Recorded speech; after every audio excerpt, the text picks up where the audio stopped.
all this. That's overwhelming. This throne room, all the different things. Just amazing. Just amazing. In verse 1 of chapter 5, let's talk about the lamb. Can't figure it out. And do you notice that we've got a lamb? They don't have to It's going to figure talk it about out. the I line don't of know what it Judah. is. And then we got a lamb. So, and there's so much to this. Let's go ahead and get started. I saw the right hand of him who sat on the throne. There's an old praise and worship song, to him who sits on the throne and unto the Lamb. Ooh, that one knocks me out. It's one of my favorite old praise and worship songs. To the one who sat on the throne, a scroll written inside and on the back, sealed with 7 seals. Scrolls weren't written on the back. They were just on the front. That just gives us some insight that he had a lot to say. Because generally, it went horizontal, not vertically. And when you would open it up with the left, then it would roll out, not roll over. This one had writing on the front and the back. And sealed with 7 seals. You know, the seals would have been, the wax and then the signet ring of the king, who would have put the seal and then done the seal of the signet ring on each of the tied up parts, the tied, I don't want to say rope, it was, and I don't want to say string. It was something that was going to be nice, beautiful, and then the seal on it so that they were unbroken until it was delivered to whomever it was supposed to be delivered to. Somebody opened our mail. Don't you hate when somebody opens your mail? And so this was meant to be opened, but there had to be, because of the importance of what was in the scroll, had to be somebody that was worthy, somebody who deserved to open it. Like you open your mail. I don't like my kids opening my mail, even though it's not really that big of a deal. Most of it's advertisement anyway. But I don't like you opening my mail. Weird like that. And so there has to be someone who is worthy here. So Revelation 4 gives us the throne room, and John begins with the reference to the throne. But now in chapter 5, he's going to shift his focus to the scroll. And it says, it was written inside and on the back, sealed with 7 seals. And as we look at that, there's a strong angel proclaiming with a loud voice. Now, we're not told who the angel is. The Bible commentators, give a thought on it. Gabriel, the one who's the announcing angel. Who knows? This is a strong angel. That's all we know. And the unusual part of this being written on the front and the back, a typical scroll, the book of Revelation, would fill a scroll that was 15 feet. So you're looking at pretty thick, wound up, closed up scroll. And so, again, with how it was sealed, who's worthy to open the scroll and to loose its seals? Verse 3 says, no one in heaven or on earth or under the earth was able to open the scroll or to look at it. And so what do you think the scroll is? And there are some ideas of what it was. Was it the Old Testament? Was it the New Testament? Was it the Old and New Testament combined? But John, in 4:1, he says specifically, come up here and I will show you things which must take place after this. So must take place after this. We don't know. That just kind of gives us some insight. What do you think, Mr. Robert? No, they read from the scroll from right to left, right? Yeah, it went backwards of what we do today. Right.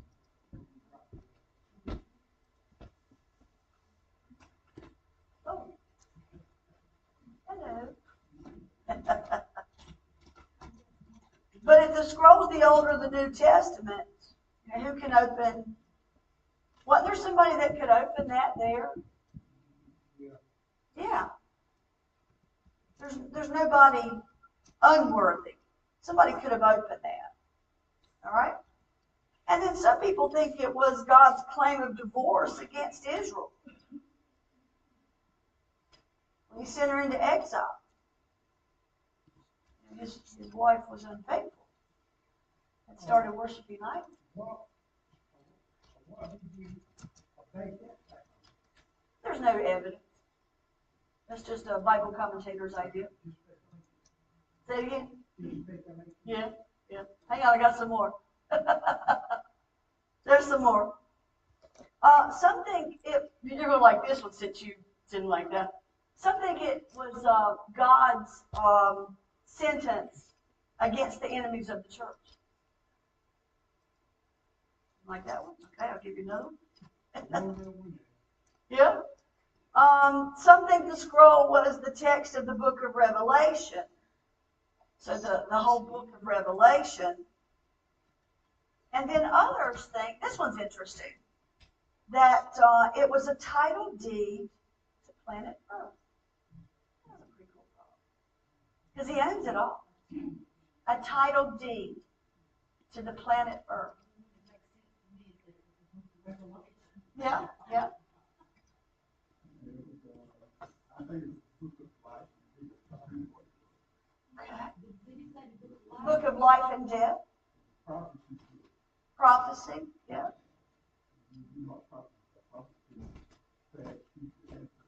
Right. Right in that spot. Yeah. That's pretty cool.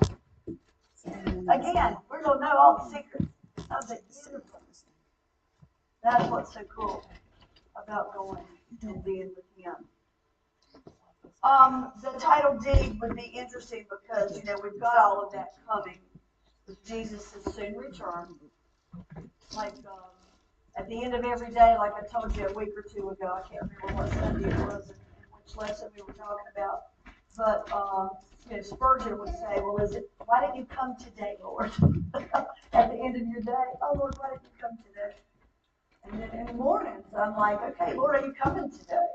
But I haven't gotten to the point at night, because Elijah and I will pray at night, and of saying, well, Lord, why didn't you come today? I haven't reached that one yet. I do the morning one. Why are you coming today? But this is an idea of the coming time of tribulation and all the things that will end when Jesus starts the millennial kingdom, the 1,000-year reign of Christ. So these are just some ideas. But the best solution to it is this is God's will, right? Whatever it says, it's from God. And what he says goes. What he decides, that's it. And I like that. I like it when there's decisiveness. I like the no answers sometimes better than the yes answers. Because the yes answers still have a little open door that I don't know everything. But the no's a no. So in this, the scroll, we see that it's his final words, whatever he's given here in the throne room. And we see who's going to be the worthy one to open it. Now, according to Roman law, these scrolls, documents, wills, whatever they were, they had to be sealed 7 times. So that would not be an unusual thing for John to include here. He's living under Roman rule. That's who sends him to the island of Patmos anyway. Those crazy Romans trying to do away with all those Jesus freaks in the day. So this would be interesting because Augustus, Vespasian, and all these other guys, this is how they did, was they would have 7 seals on this. So as we look more, we can see the question here, who's worthy to open the scroll and to loose its seals, and no one in heaven or on the earth or under the earth was able to open the scroll or to look at it. I think that's amazing. Or to even look at it and to be able to do anything about that. It was a challenge here. Who's worthy? And no creature was worthy to step forward and do this particular scroll. And John couldn't have said it any better No one in heaven or on the earth or under the earth was able to. I mean, think about that. That covers everything. In heaven, on the earth, under the earth, or to even look at it. And this strong angel was apparently looking for someone to be able to step forward and to do this. So no answer to the strong angel's proclamation, because creation can't do it. As great as creation is, as awesome as creation is. I was watching this thing on the Appalachian Trail last night, and y'all, those Great Smoky Mountains, things are spectacular. The Rocky Mountains, Cascades, the ones that go up into Canada. And think about all the things that are on the other side of the earth, in Europe and Asia. Spectacular beauty of creation. But creation could not open this. There wasn't any of the elders that could stand forward and open it. Those winged creatures didn't step forward. Pretty cool creature. Didn't step forward. And so what was John's reaction, y'all? Think about this. Somebody above the order of what we just went through, creation, created beings, elders, somebody above the order of that had to be the one. Because creation is incapable of deciding. Because you don't know when the storm's going to roll up. You don't know when the weather's going to, right? So creation can't do it. The only person that's worthy to do this and open this scroll is the one who wrote it. Yeah. God. Open it or close it. Yep. Here he comes, Mr. Here he comes, I'm telling you. And John says he wept much because no one was found worthy to open and read the scroll or to look at it. It says that twice. It'd be fun to really go chew on that, have some time, or to even look at it. Not even worthy to even look at it, much less open and read it. But one of the elders, I often wonder who that was, because the elders are supposed to represent the Old Testament and the New Testament, like the disciples and, the tribes of Israel. One of the elders, I want to know who it was. I wonder if it was like Judah or, I don't know. One of the elders said to me, "Do not weep. Behold, the Lion of the tribe of Judah, the root of David, has prevailed to open the scroll and to loose its 7 seals." And so whenever he tells him that, wasn't an angel, it was an elder. Did you catch that? It rescued John from his grief. Isn't that just like the Lord? Doesn't he rescue you from your grief and give you some lifted days? Other days are tough. But rescue from his grief and showed him that the one who has prevailed gets to open. He prevailed on that cross. The one who has prevailed against death, sin. Think about what he's done. He's defeated, and Satan. He's defeated all of those. So behold, it's the messianic title, Lion of the tribe of Judah. And we know that's in Genesis 49, 9, and 10. Judah is a lion's whelp. This was Jacob's prophecies over his kids, which are always fun to read because it's like, wow, how did all that come into his head? That's so God. Judah is a lion's whelp. Because y'all know what all Judah did, right? Tamar and all of it. Judah is a lion's whelp. From the prey, my son, you have gone up. He bows down. He lies down as a lion. And as a lion, who shall rouse him? And the lion is that king. Those things are huge, right? The scepter shall not depart from Judah, meaning rulership. He's going to govern. The scepter shall not depart from Judah, nor a lawgiver from between his feet. So you think about the lawgiver. It was funny yesterday. I was leaving Walmart, and they always have these great greeters there. Y'all notice they just have really friendly people. And this young man, and I go in on the right side, not the left side, okay? So this young man, whenever he got mine, and he looked at it and he unrolled it, he said, "That's like a scroll." I said, well, give it back, Moses. It wasn't Moses, that we know Moses, but it was some guy. And we just laughed, and I kind of shoved him a little bit like I knew him, Sweet guy. So nor a lawgiver from between his feet until Shiloh comes, and to him shall be the obedience of the people. So this is what Jacob calls the lion of the tribe of Judah. And then the root of David comes from Isaiah 11:10. And in that day there shall be a root of Jesse, who shall stand as a banner to the people, for the Gentiles shall seek him, and his resting place shall be glory. Wow, way to go, Isaiah. Now, the lion is, of course, a fitting image for that tribe, for that messianic prophecy there, because lions have excellence of strength, don't they? Excellence of strength. You don't want to mess with a lion. Plus, he can chase your tail down. You hear me? You can't outrun him. A lion also has a heroic spirit. I mean, that is the king. Oh, come on, you've watched the lion. Have you seen the new one that's not animated, but that one's cool. Yeah, that's a cool movie. And then he has, he's the king of the beast, his principality. He's over everything. Yep.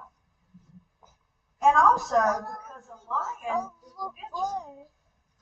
a lion is vigilant. Do you know sometimes a lion will sleep with his eyes? Crazy. Y'all sleep with one eye open, one eye shut. Maybe if you got crazy stuff going on, yeah. So he looked, and there he didn't see a lion. Look at this. Look at verse 6. And I looked, and behold, in the midst of the throne of the four living creatures, in the midst of the elders, all that we just went through, stood a lamb, as though it had been slain. Now he goes ahead and says it has 7 horns and 7 eyes. Horns are power, y'all. When you get a little further into Revelation, it starts talking about the horns. That's power. That's a rulership. That's government. That's power. And the 7 eyes, and notice 7 is the number of completion, of perfection. 7's your lucky number for those. But it is a completion number in numerology. And here it is. There's the lamb's presented in a way that's powerful but yet sympathetic. Look what it says. As though it had been slain. As though it had been slain. He's still got the marks of the sacrifice, of the previous sacrifice upon him, as though it had been slain. Now, when we come up with symbols for ball teams, what's your favorite ball team? Panther, the Eagle, right? You think about these, whoever you follow. Right now, I'm a Braves fan. I love the Atlanta Braves. Doggone, y'all, the tickets are so high. I don't think we can go this year. What now?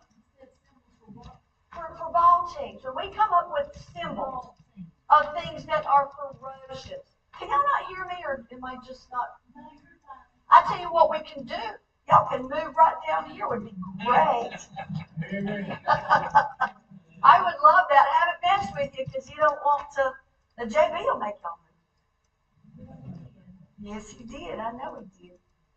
But anyway, when you think of a ball team, I think of all the different names of, Lada's the Vikings, Dylan Wildcats.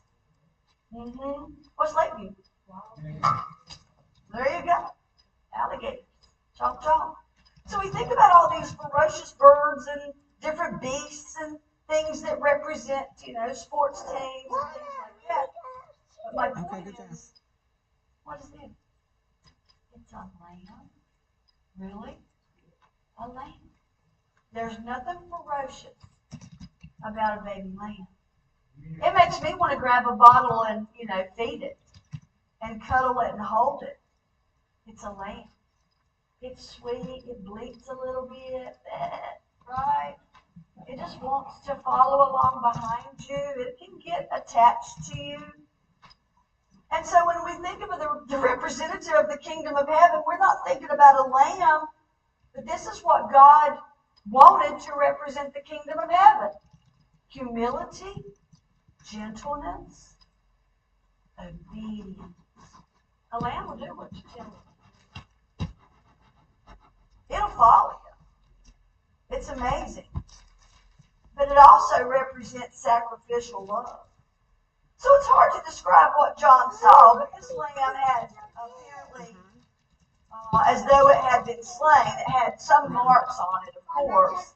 And the judgment will come upon a world that hates the lamb and all that he stands for.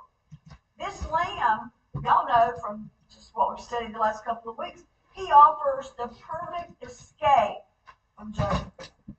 A lamb. That's a beautiful thought. And so the idea here, as though it had been slain, this is fresh. It's still brand new for John as he saw this lamb. As fresh as the day that he saw Jesus die on the cross. And so this virtue of who this lamb is. And so we're going to move on here, and it says, 7 horns and 7 eyes, which are the 7 spirits of God sent out into all the earth. And so the idea of these eyes suggests knowledge, it suggests wisdom, God's omniscience. He sees all, everything there. And you think about the horns as the power of everything that God represents. And that is his omnipotence. God is all powerful. He can move anything, do anything. It's fun whenever I, listen to different things about history or watched a really cool documentary yesterday. And I got to do that because I appreciate Billy and Cheryl taking the kids to a ball game. So I got to watch a really cool documentary I've been wanting to watch. Because nobody likes to watch my history documentaries. It was on the Holocaust.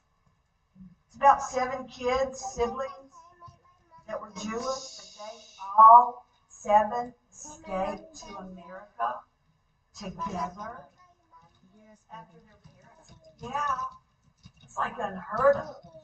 It's called Brokenness, and it's on Netflix. Go watch it. I cried like a baby. And I think about every time I saw that something happened with those children, I looked at Molly, I said, oh, that was God. There's no way those kids would have been preserved through all they went through. When they showed up in Berlin, when they were snuck into Berlin by an old farmer who was a Christian named Arthur Schmidt in Germany. Think about it. And that God moved on this man's heart to hide these children. Even his wife didn't know he hid those children on his farm. He kept them in an old wash house. Now they were full of lice and they were about starving to death because he gave them what he could. But those nuns in that nunnery got them all straightened out. Every bit of the way was God's plan.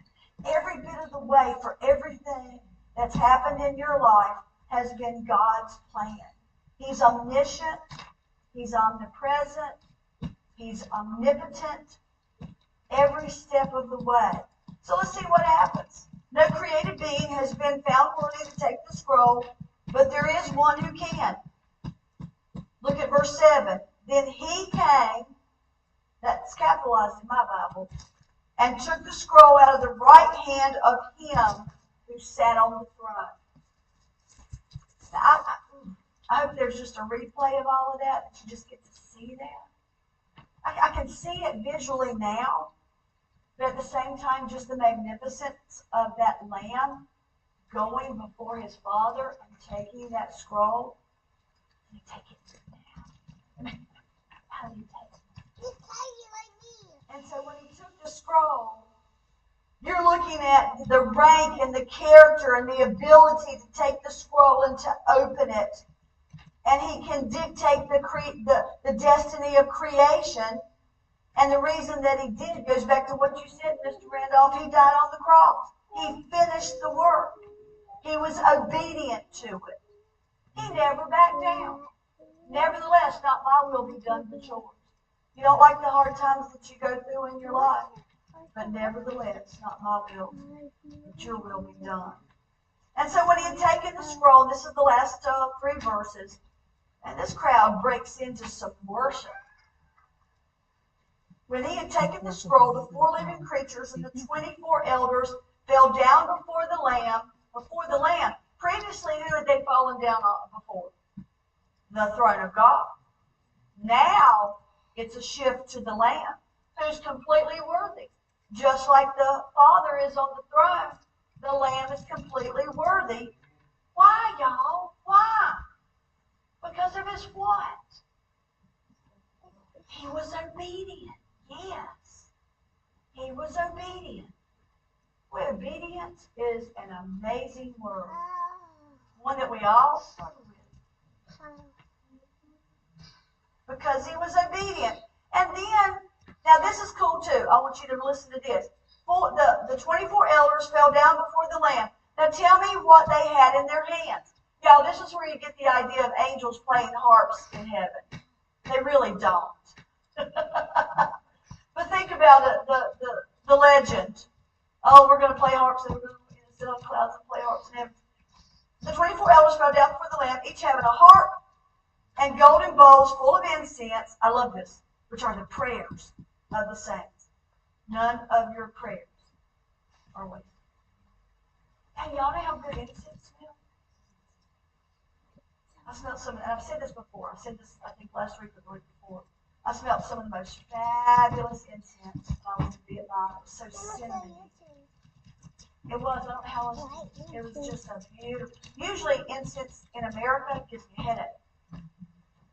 But that purity of the incense and the spices. So each of them had a harp. They had golden bowls full of incense, which are the prayers of the saints. And so it's probably, the harp is probably like a zither or some type of guitar. I think about what David would have played. That was kind of that rounded semicircle that kind of comes out and is stringed. I think about that. The big harps that people play today that are huge. By the way, it's a lost art. Harp playing. People don't play harps anymore, do they? And so they're playing it either with their hand or with the pick. But I think about worship in heaven. They have music. Yay! We love music. We love praise and worship. And yet you might expect this passage started with the idea that people in heaven have harps. But I'm not so sure we're all going to be sitting around playing harps all the time. But maybe we are. Maybe you're given one and, these golden bowls full of incense. Golden bowls. First of all, they're gold. And then the elders represent here 24 elders, Old Testament, New Testament, all the things that they represent. And they represent the prayers of the saints. So they present that. Now, I've got to point something out to you. They're not interceding because they can't. There's only one interceder. There's only one mediator who can function, and that's Jesus. It's that Lamb. And all the prayers are presented to him because he's the one that mediates on my behalf and your behalf. 1 Timothy 2:5 says there's one God and one mediator between God and men, the man Christ Jesus. And the elders, they were not necessarily praying for the saints, but it is possible here that they were presenting these prayers and long-standing prayers, the ones you've prayed for years, the short prayers, the ones you pray for a couple of weeks and then they're answered. They're all here. I wonder how big those bowls are. Wow. So these golden bowls full of incense as well, and the sweet smelling incense that is there. In Psalm 141, verse 2, let my prayer be set before you as incense, the lifting up of my hands as the evening sacrifice. Let my prayers be set before you as incense. It ascends to heaven, has a pleasing aroma to the Lord. But how do you make incense do and smell good? What do you have to do to make incense burn? You've got to have a fire. There you go. It's got to have fire before it's of any use. That just tells me the Holy Spirit is just in the midst of all of it. It's beautiful. It's a beautiful picture.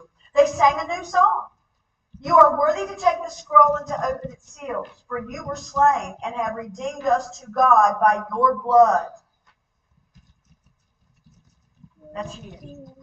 And then look at who all was there. Out of every tribe and tongue and people and nation.